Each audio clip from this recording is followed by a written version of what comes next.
good night story.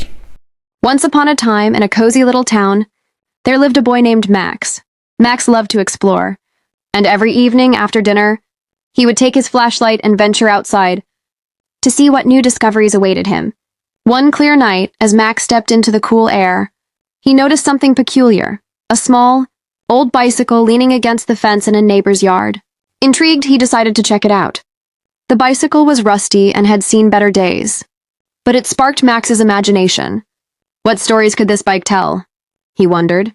As he studied it closely, he imagined all the places it had been and the adventures it had witnessed. Just then, Mrs. Thompson, the neighbor, came out. She was a kind lady with a warm smile. "Oh, you found my old bicycle," she exclaimed. "It used to belong to my son when he was a boy. He had so many adventures on it." Max's eyes widened with curiosity. "What kind of adventures?" he asked. Mrs. Thompson chuckled softly, sitting on her porch. "Well, he'd ride it to the park, race with his friends, and even ride to the bakery for treats. He had an adventurous spirit just like you, I see." Inspired, Max asked, "Could I take it for a spin?" With a nod and a smile, Mrs. Thompson agreed. Max carefully hopped on the bicycle. Despite its age, it felt sturdy beneath him. As he pedaled down the quiet street, a sense of freedom rushed over him. The wind tousled his hair, and he felt as if he were flying, just like Mrs. Thompson's son must have felt all those years ago.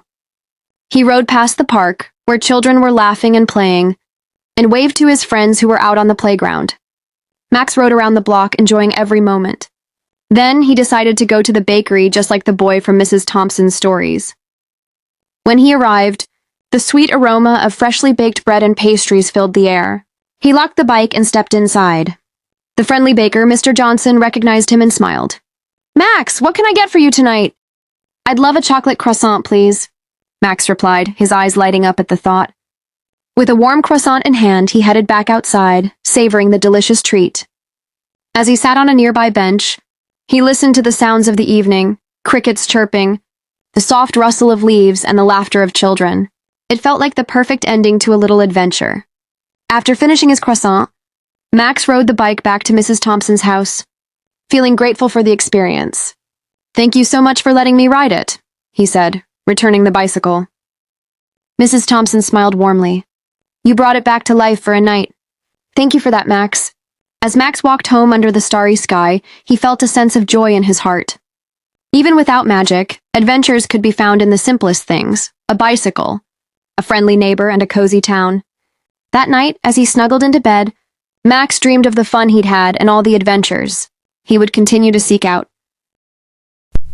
Max's Adventures Part 2.